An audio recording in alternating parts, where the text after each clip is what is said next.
So we're just going to wrap up with nuts and bolts that bind Farm Bureau together. And basically what we mean by this are important relationships and agreements between Memberton County and the county to the Montana Farm Bureau that basically are the operating roadmap for our organization.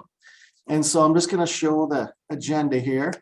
And first off, Sue-Ann's going to kick this off with, on the county level, what are the nuts and bolts that bind the Farm Bureau together, the bylaws and how to review those and what to look for, county office agreements. I'm going to talk a little bit about this. If you've got a county office within your territory, what do you get out of the deal and what do you give out of the deal?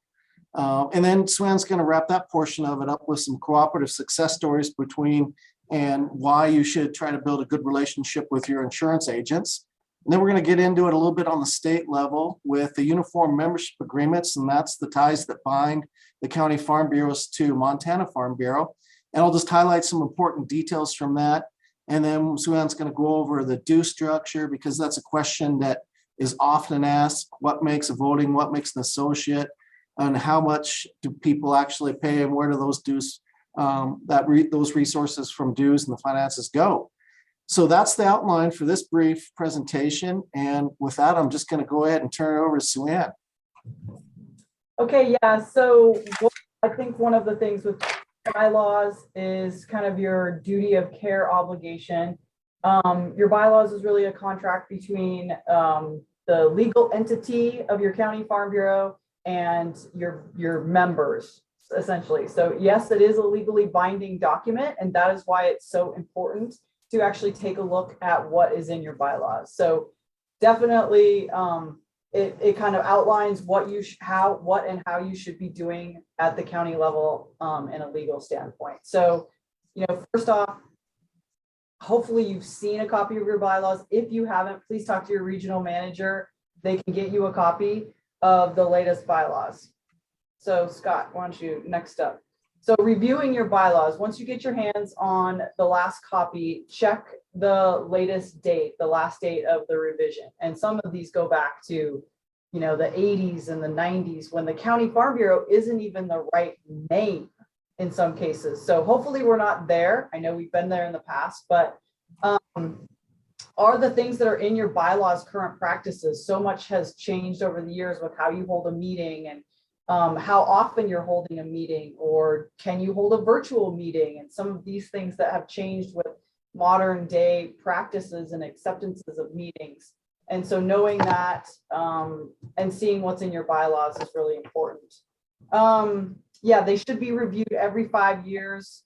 Earlier, if something really big is changing within your organization, but it's just again, as a county farm bureau president, it's your job to know this document, know what's in it, know when it needs to be revised, and take a look at it.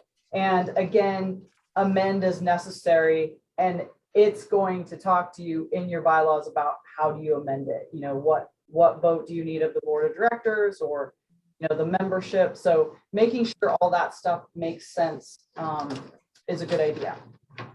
Okay, so key things that are in your bylaws to make sure that you're looking for: the official name of the organization, the location of the principal office, if that is applicable, the purpose statement of your organization, and it really should be a statement that speaks to what you are doing in your county farm bureau level. Because if you are doing programs and spending money that's outside of that mission and that purpose statement, then that can open yourself up for scrutiny. So it's something to consider to make sure that you're following that statement.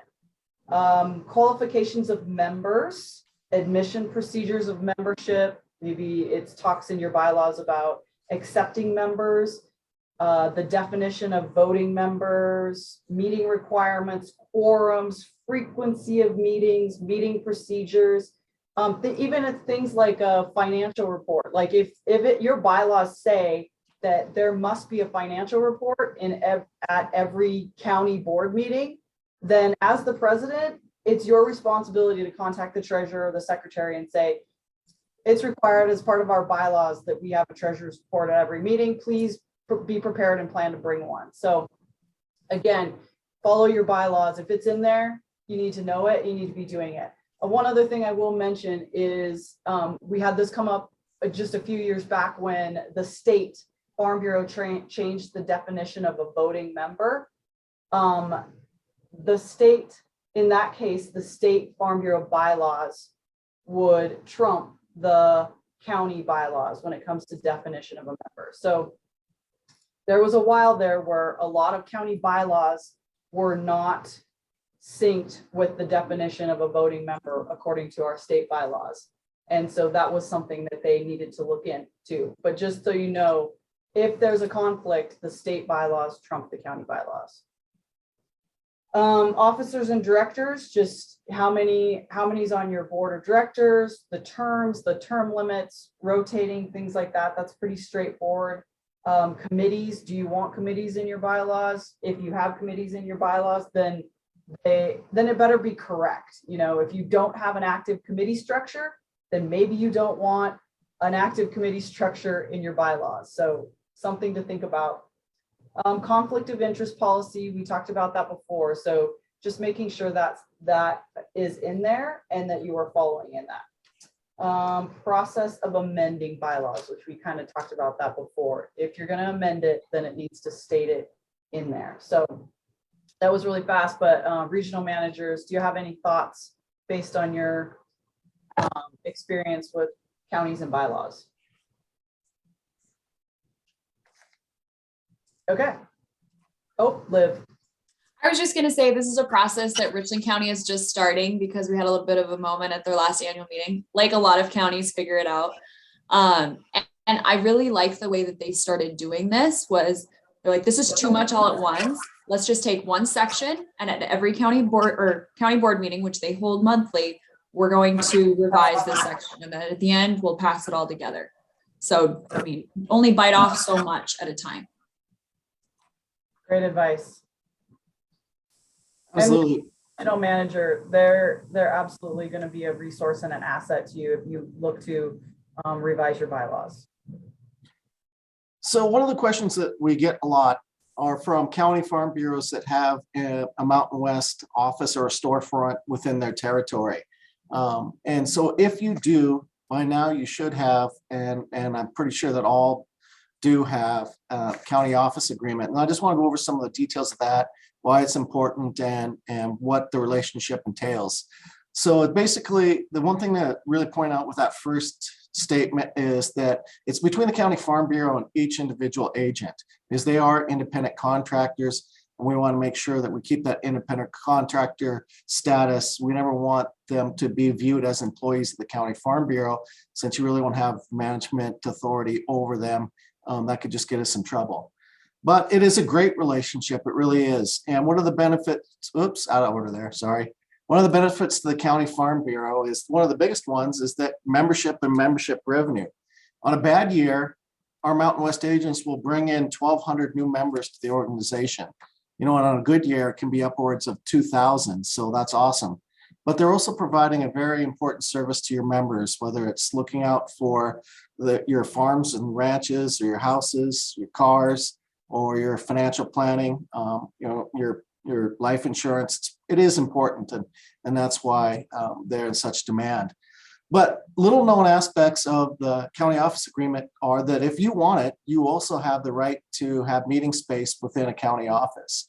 You know, you have to work with obviously the agents that are in that office and make sure that your meetings work for them. But you do have that right.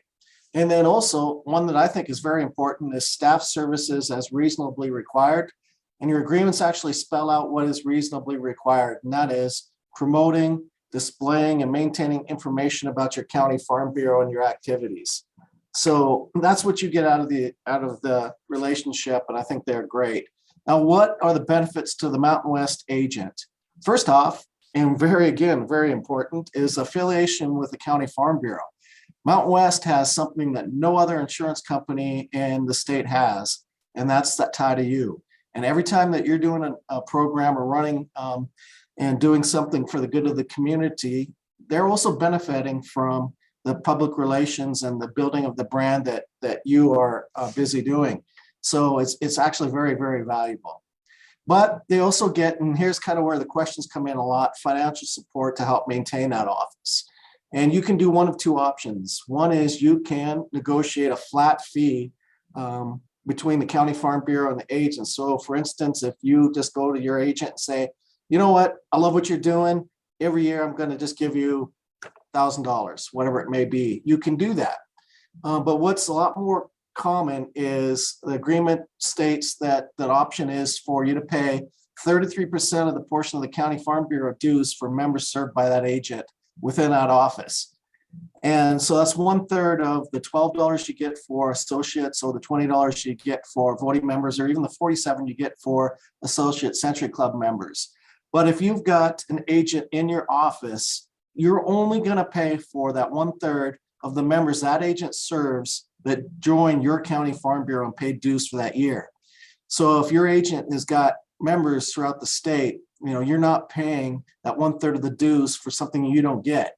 You're only paying that 1/3 of the dues for the members that agent serves that pay current year dues to your County Farm Bureau.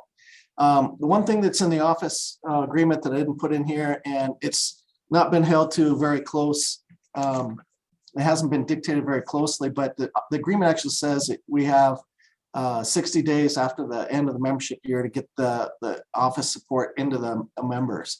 So I know our regional managers, before the membership year expired, we're talking to all of our county farm bureaus and saying, hey, if this is something you need help with, please contact us and we get you that information. And we'll even break it out by agent, by member, as far as the total. And we'll tell you exactly what you need to pay for office support if that's what your contract dictates.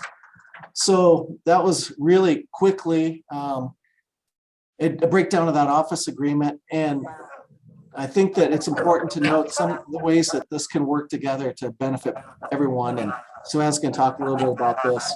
Some of you probably recognize some of your county farm bureaus on this list. Yeah, so these are some success stories. There's agents that work really well with their county farm bureaus, and I know that it's something that regional managers encourage as well. And it can be so beneficial to your members, to their success as an agent, but also to your success as a county farm bureau. So a couple of them are pancake breakfast in front of the Farm Bureau office during a community celebration. So anything involved, or maybe it's a float in the parade or something like that. Professional staff from the insurance office reminding people that call in or walk in about Farm Bureau meetings and events. So really leaning on them to help get the word out about your event. County booth at the county fair, working jointly with the county and the financial services or the insurance company. I also think, like, if you're thinking about sponsoring the 4-H sale, or if you're thinking about getting a sign on the inside of the, bucking chutes at the rodeo or something, and it's outside of how much money you have to spend in your county farm bureau budget, talk to your agent and do what you can to make that a joint sponsorship. Working together for Chamber of Commerce events, like maybe you have an ag appreciation event or a farmer and a rancher appreciation event. Definitely something that both the insurance company and the Federation or the County Farm Bureau would benefit from. Purchasing and distributing promotional items such as water bottles. I know that a lot of county farm bureaus do that. You can get your own label on it. The insurance company or insurance agent gets their name out. The county farm bureau gets their name out. That's great. Yeah, participation and support in your county annual meetings. Hopefully all your agents are attending those county meetings, but really working together and asking them if there's anything they can do to help. One other one that I always love that I think of is that when they were giving out $1 coupons for concession stands at local sporting events. And the coupon had both the county farm bureau name and the agent's name, and it was like $1 off your popcorn at the concession stand. That's pretty cool. And low, not something that's going to cost you a lot of money. So yeah, just a reminder on some of the opportunities that the state has available to you. to county farm bureaus. We have the County Farm Bureau Program Grant. If you want to do a program in your county, but you don't have the budget to accomplish the program, we encourage you to apply for a county program grant. You can receive up to $2,000. You can see our budget there is $7,500 per year. So probably more for the smaller counties or a smaller county that wants to tackle a big project. Make sure you always remember those county program grants that are available through the state office. And again, your regional managers can help you. And new this year is basically the same concept, but it is encouraging county farm bureaus working with their insurance agents, or even if the insurance agent has an idea and they want to pitch it to the county. So county farm bureaus and agents working together, whether it's public relations or promotion or anything community wise, there is also another $7,500 budgeted with a max of $2,000 per grant. And again, it's just a great way to facilitate that relationship working together. So yes, good synergy benefits both the agriculture organization and the insurance company. So it's really, really valuable. Well, great job, Sue Ann.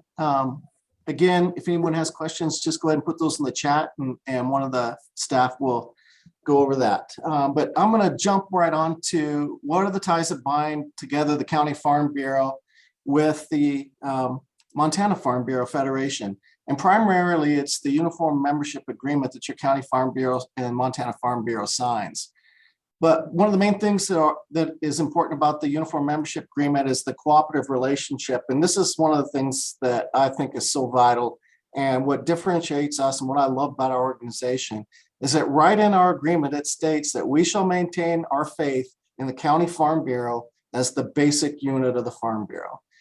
Couldn't be said simpler than that. Grassroots action, grassroots importance. That's what we believe in. That's what we agree to maintain. But it also says it will cooperate in our fullest with the county in achieving the objectives of the Farm Bureau. Good stuff. We shall recognize at all times the rights and responsibilities of county with respect to county matters. So you're protected there, that we're not going to jump into your business and try to take over.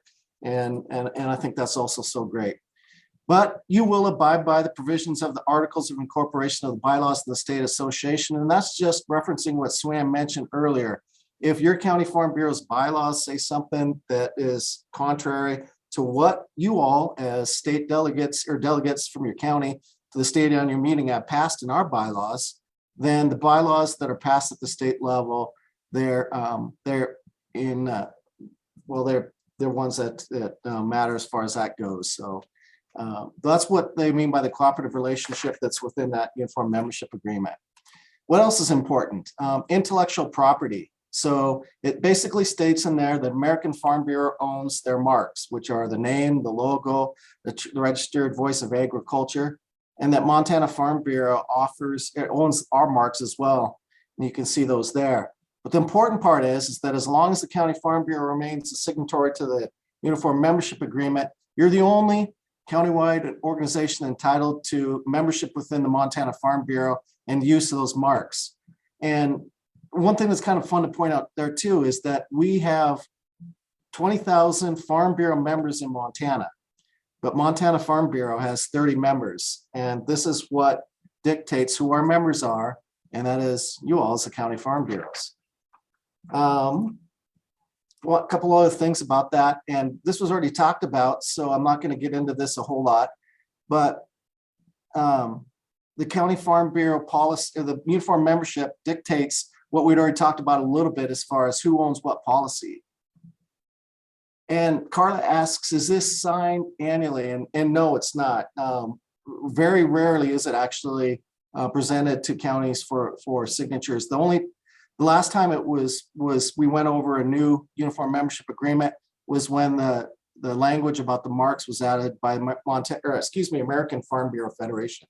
And I think that was about 3 to 5 years ago. So it doesn't have to be annually. It's only every once in a while. And we still have some counties out there that probably need to update this. And I know your regional managers are working with you on that.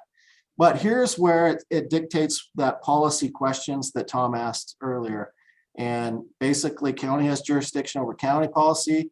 State is Montana Farm Bureau has jurisdiction over policy on state issues. And then American Farm Bureau has jurisdiction over national, international issues. And there is that policy dissension process that we already talked about. So the last thing it talks about, and this is pretty self-evident, I'll just go over it real quickly, is that there's a required by both parties to maintain an all-time adequate system of records for membership and financial accounts. And then both the County Farm Bureau has the right to take a look at our books, and the Montana Farm Bureau has the right to take a look at Eden County Farm Bureau's books. I don't know last time we've done that, but that's, you can see why that would be important, so that everybody's holding up each other to the most perfect standard. All right, and so then due structure, that's Sue Ann. Okay.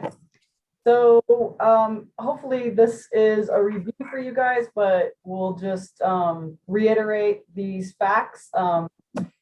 So a voting member, the definition of a voting member, any member or prospect who drives any portion of their income from production agriculture. So they must join as a voting member.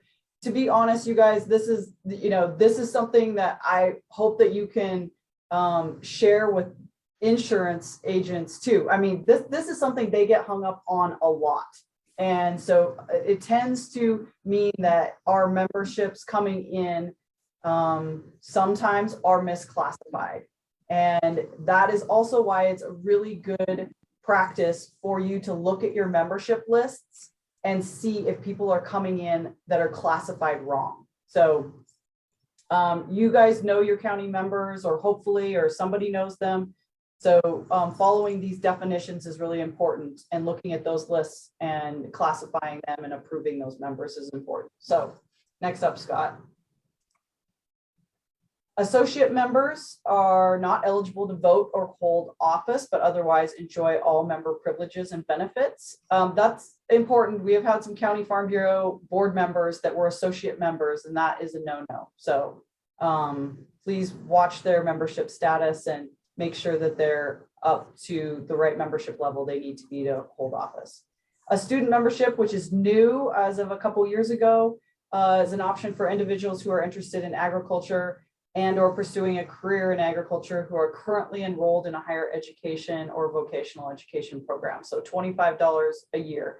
And I think this was fixed in our bylaws, but it doesn't have to be in a Montana university system. Like if you know somebody from your community who's going to Powell, Wyoming, but you want to get them involved in your county farm bureau, you can do that. They're a student member. So Chris has asked the question, how do you classify like your county extension agent? First off, that is absolutely up to the County Farm Bureau. So basically, if that extension agent has any income from production agriculture, then they do have to join as a voting member. If not, then associate member. I know that sometimes that gets a little tricky. I will just tell you that we need to follow our bylaws on that. And that's just the simple matter of that. I don't know that we've ever gone back in the County Farm Bureau and challenged that if they decided that person was not a voting member. There's always going to be gray areas, but a county farm bureau needs to discuss and decide, for themselves. So the county farm bureau needs to approve classification of that member. Okay.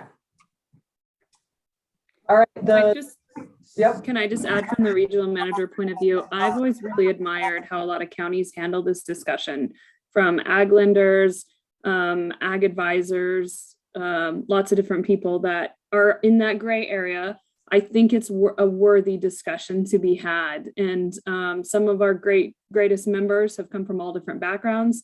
And certainly, I don't think any counties regretted bringing in the appropriate people. So I do appreciate that that's a conversation counties have. Yep, and every county has a different comfort level with that gray area discussion. So have the discussion. Okay, so Century Club members, you guys probably understand this. Just the one thing I'll clarify in the next slide will do that a little bit better visually. but anything above the producer level goes to the Century Club. So anything above the $85 for that 150, 275, 525, and 1,000, anything above 85 goes to the Century Club. So Scott, next up, I think we're talking about family memberships. So just know that it's not, you know, it's not Sue Ann who's a member, it's Hans and Sue Ann, it's a family membership. And then my two children are also both members. So, or two people, it doesn't have to be a husband and a wife. It could be two brothers that work on the farm or ranch together. Two people can be named on the membership and then be current members of Farm Bureau. There was a State Farm Bureau, and a funny story, there was a State Farm Bureau that wanted to increase their membership, and they changed their bylaws to no longer make it a family membership. So they doubled with a stroke of a pen. Yeah, I can't imagine that went over that well, but maybe. Okay, so Scott, is this thing gonna magically appear? Oh, Yep. okay. All right, so this is just gonna show you kind of what the breakdown of membership is. So $85 voting member, $20 stays with the County Farm Bureau, $60 goes to the Montana Farm Bureau, and $5 goes to the American Farm Bureau. Next up, associate, $50, $12 stays in the county, $33 goes to MFBF, and $5 to AFBF. Next is student, $25, $5 stays at the county, $15 goes to the state, and $5 goes to the American Farm Bureau. And Century Club, there's your different levels. 20 or 47 goes to the county. And the 47 is a nice number for a County Farm Bureau revenue. And that is an associate Century Club member. So anything, remember when we were saying anything above 85 goes to the Century Club? So basically the county collects the difference between 50 and 85. So you guys get the extra $35. Wait, did I say that right? You did. That was fast math. I'm from Savage. Okay. So yeah, 60 and 33 again go to MFBF, and the rest of it goes to the legal and legislative fund. Oh, okay, right. $5 AFBF, and then the rest of it goes to the Century Club fund. So associate Century Club, note to self, associate Century Club for counties is very lucrative. And you know, that could be business, Main Street businesses that support agriculture. That's the perfect category. We don't have a business membership, but the perfect category for a business, a local business supporting them is an associate Century Club.